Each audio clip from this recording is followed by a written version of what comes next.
Well, praise the Most High today, family. We say praise the highest today. Hallelujah. Yes, indeed. Hallelujah. Family, let me first say I hope everyone is well and that you're able to get out and enjoy this day like I am. Getting yourself in some fresh air, some sunshine, and the Most High willing, some good exercise.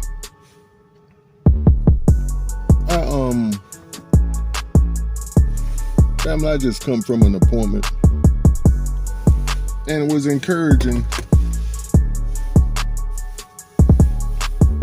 Yet it caused me to really check myself and what I'm all about.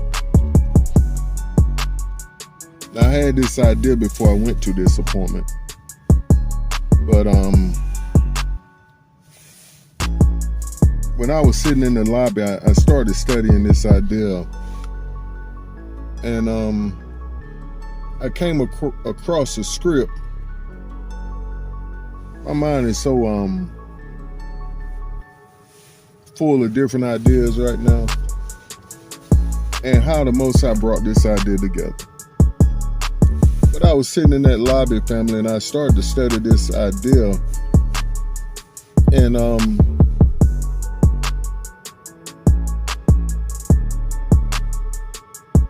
let's give the title. Are you responsible for the truth? Are you responsible for the truth? And the Most High, he began to work on me. He was like, well, Robert, if you don't tell the truth, then you're a liar. And that's a big no-no in my kingdom. And I looked it up, and it said you shall not bear false witness. And it says with your neighbor or on your neighbor. But what he was showing me is you can't bear false witness by not telling your neighbor the truth. If you know the truth, and if you know something that's life-threatening, and here some folks say it maybe not spiritual threatening or soul threatening, but I don't see it that way. I still see it as your soul is involved. You can't have this salvation, which is through Yahushua, if you don't follow what Yahushua tell you to follow, what you don't do what he tell you to do. Because your very life depends on it. And in my understanding of how the Most High works, if you don't follow him in one area, he's not going to keep talking to you about other areas. He's going to be like, okay, I'm going to wait right here till you get that right. Then you come back and we'll deal with that. Then we'll move on to something else. But I was just thinking about this, family, and how so important this part of the idea is. And not sitting down on what you know. And how important it is to speak the truth that you know, that the Most High has allowed you the opportunity to take part in. And then the question goes back to, why would he allow you? Evidently there's something in you that he sees, that he know he put there, that he's going to be able to use to get this truth out, to reveal this truth to others.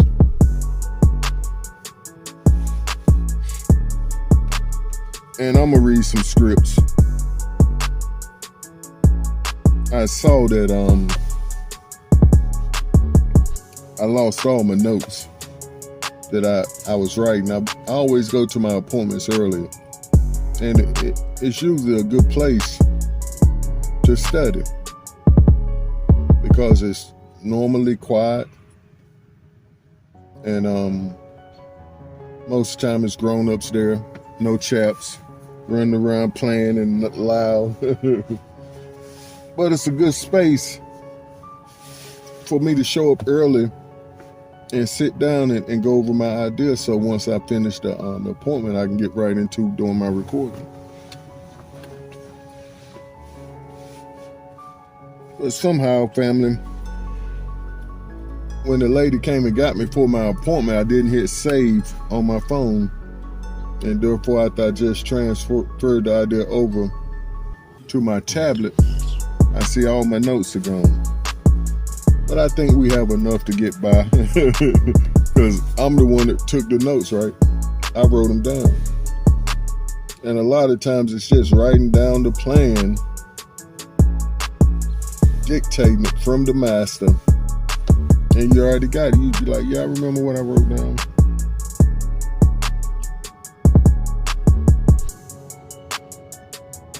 We're going to look at Ezekiel 3:18 through 21. When I say unto the wicked, thou shalt surely die, and you don't give him the warning, or we'll say it like it's written, and thou givest him not warning, nor speak to warn the wicked from his wicked way, to save his life, the same wicked man shall die in his iniquity, but his blood will I require at your hand. Yeah, if you warn the wicked, and he turn not from his wickedness, nor from the wicked way, he shall die in his iniquity, but you have delivered your soul. Now, family, have you noticed that he said, in the wicked way? I just picked up on that. That means on the wicked path. It's first said from his wickedness, and then it said from his wicked way. So he's walking on a path that's heading toward destruction. Again, when a righteous man does turn from his righteousness and commits iniquity, and I lay a stumbling block before him, he shall die, because you have not given him warning. Family, that's talking about a whole another category besides the wicked, ain't it? It says when a righteous man do a turn from his righteousness and commit iniquity, and I lay a stumbling block before him, he shall die, because you have not warned him. He shall die in his sin, and his righteousness which he has done shall not be remembered, but his blood I will require at your hand. Nevertheless, if you warn the righteous man that the righteous sin not, and he does not sin, he shall surely live, because he is warned. Also, you have delivered your soul.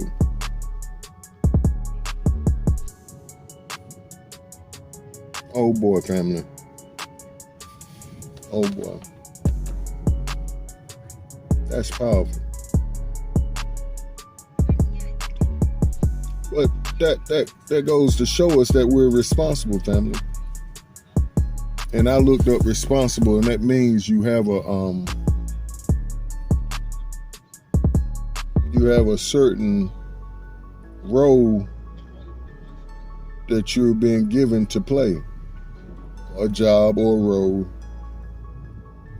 And I guess the best way to look at it is a job. When you sign up to take a job, and you've been given different responsibilities. I hate to use the same word, but you're given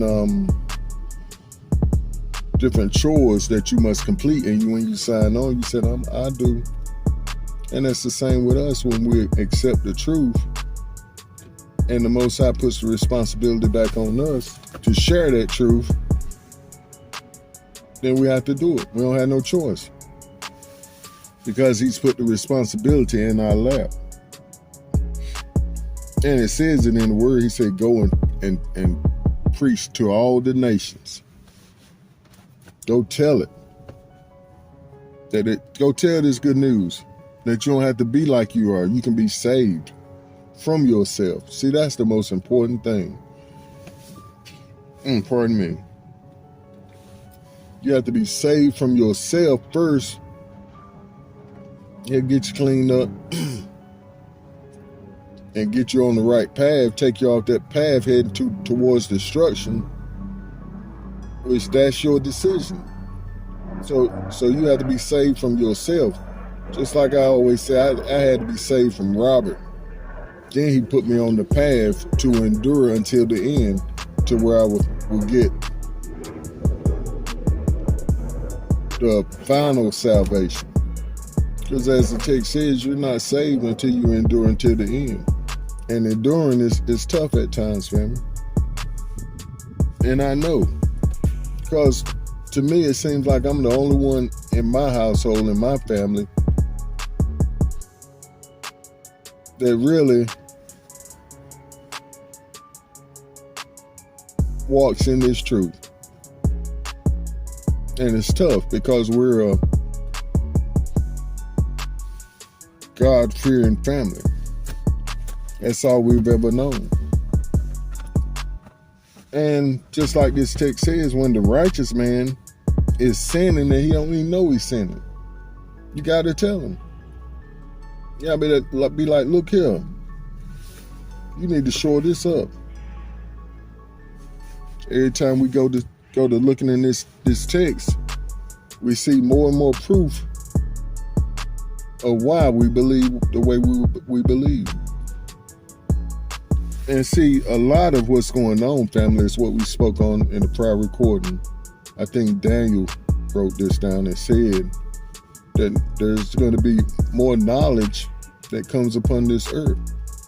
He says, seal up the books, or seal up that book. And I just heard a fellow ask a question on this show over there at Covenant Awakenings. One of the fellas that come on the panel, his name is Mike. And Mike, to me, is like the fellow that asks the questions. He plays the student a lot to the host of the show, Karis. And he asks the questions that all of us want to ask. Well, why is this? Why is that? He said, help me understand this, that, and the other. Which I love his role. At first, I was somewhat critical of it because it's like it's obvious to us that understand on a certain level, but to other folks, it's not that obvious. It needs to be broken down to paint the clearer picture. And notice I said the clearer picture. And as we were saying, as these books, it wasn't only just Daniel, because it was, Daniel had to close his book up, but the Most High was giving us knowledge in that verse, because there's a whole lot of books that have been closed up because they don't meet the agenda of this world system. And that's what Mike asked Karis this morning. He was like, well, who makes the decision of what's canon and not? And Karis told him straight up, the Catholic Church made that decision. And Mike started going into his rant. It was like, how could we choose them to trust them about anything they do? I ain't gonna say what I thought. That it was against their agenda of ruling the world. Point blank, period. There's no more to say. By ruling over the Most High's chosen people, you rule the world. Just like someone has said a while back, whoever rules Jerusalem rules the world. And that's true. But the key is, just like people will say that they're fighting Washington, or Washington is fighting these people or those people. They're talking about the whole country, but at the same time, they're talking about the people of that country, that nation. And that's who we are. We're the nation of Yasharal. We're not the place of Yasharal yet. We're going to be giving back our land, and that land there over there now is a desert. It don't match up with nothing that's in the word when you read about Yasharal and Jerusalem. None of it matches up. But yeah, I thought that was funny how he brought that up of who makes the books canon these days. And as we were saying, there was the Apocrypha was taken out. Why, Robert? Why was the truth taken away? Because it points to the oppressor. Oh boy. It points exactly to who's oppressing the Most High's people. And it tells the stories of who they are, where they're at. Goes into good detail. And I think that the most important part of our learning about this world system is that Rome wasn't destroyed. It just quietly backed off, just like it did in Germany. Those boys just backed off and went to Argentina, came to America, and just laid dead and got quiet for a while and still pulled the strings behind the scenes, which they're thinking they're doing now, but they're being called to the carpet. Oh boy, literally called down to the valley of decision. It's time to come on down here and decide what your next move is, because you don't have but one: fight or die.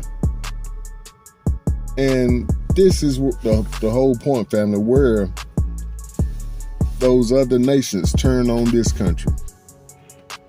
Like I said, the other nations turn on the whole. The nation that sits on many seas, many waters, that's this country. Always everywhere in everybody else's business. And why she's always in everybody's business is because she's robbing them, stealing from them,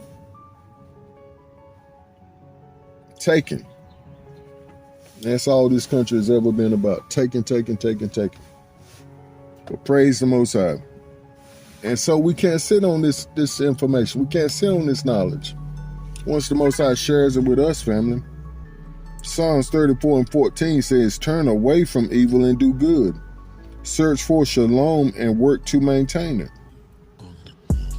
So once we know what's evil, family, which is, I think this says, turn away from evil and do good. Search for shalom and work to maintain it. And in doing so, you're facing the truth, and you're looking in the mirror of truth, and what you're seeing back is yourself. And this is the whole point. What the text here in Ephesians 5:1-2 says, "Be followers of the Most High." And the word followers means to mimic, to be an imitator. And when he say don't bear false witness, he's basically saying be like me, because I tell the truth no matter what. Because it's never came back and hurt me, and it'll never come back and hurt you. Now, it may challenge you where you're at because you told lies so much in the past, like myself. Family, I was a hustler. So I told plenty of lies to get what I wanted. But see, I have no, what they say, preconceived notions these days. No, I only have the truth. And I feel that way at times. That's all I have. And I can't run away from my responsibility. And I don't want nobody's blood on my hands, family. Nobody. And like I was saying, I feel that I'm the only one in my family that's really, truly in this belief. In the truth. Not just what we've been taught by old lying pastors and them, but what the Most High has exposed us to earlier than the rest, I believe. Like I heard somebody say one time, we're a remnant to the remnant.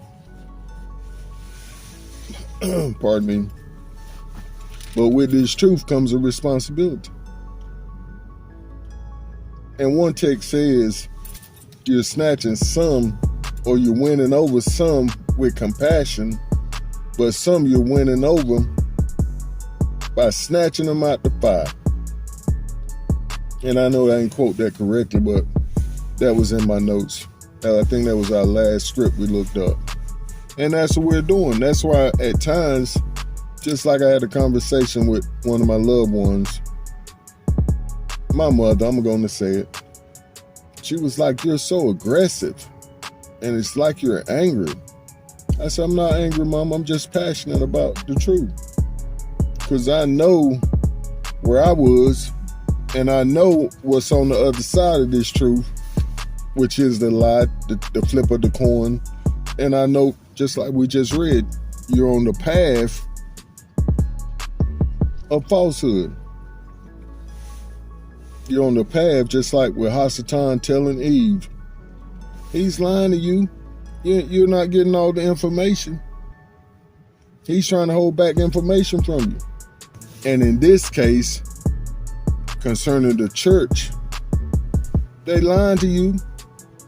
They're not giving you the whole truth of the matter. Anybody can read scriptures. Like I said in the prior thought, you can't nitpick the word of the Most High to make it fit what you want to fit.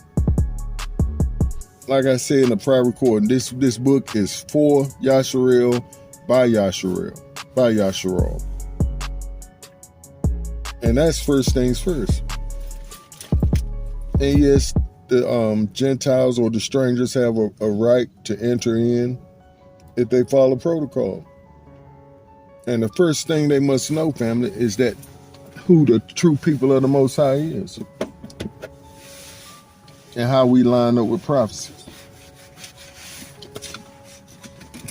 And as Saul said, the question was asked, what is the benefit of being Yahudim?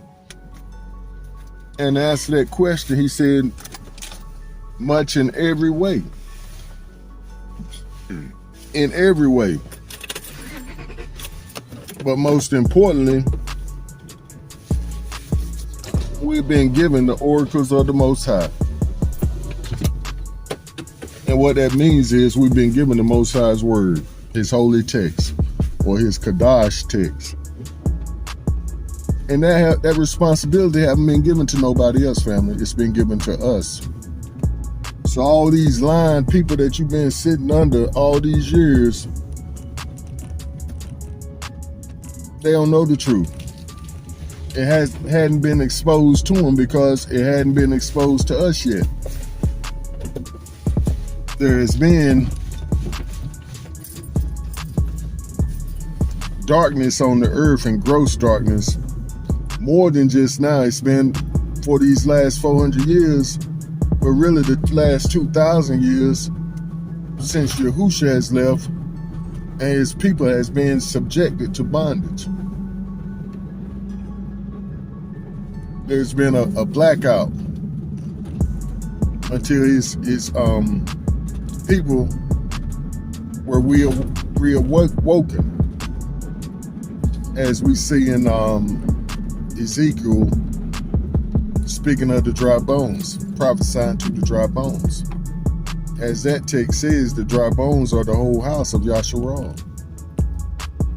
So that lets you know that we were dead for a moment until the Most High revived us and woke us up.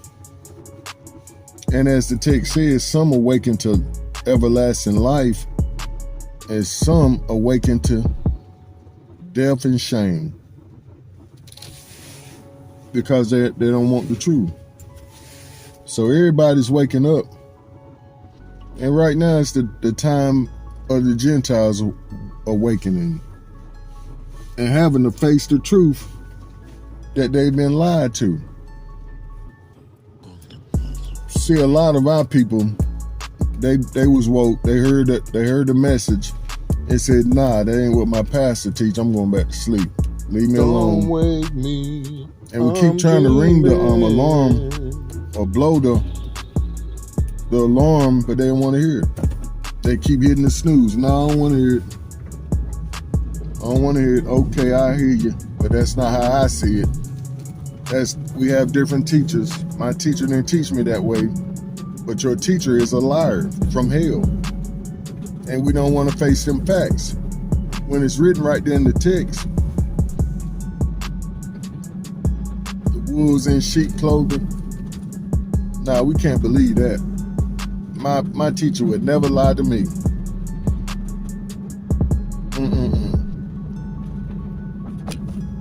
But the number one rule in life is never trust nobody but the Most High, the Ruach HaKodesh, until they bear fruit, not just talk fruit. Oh boy, that's gonna be our time, family. We love you so much and appreciate you.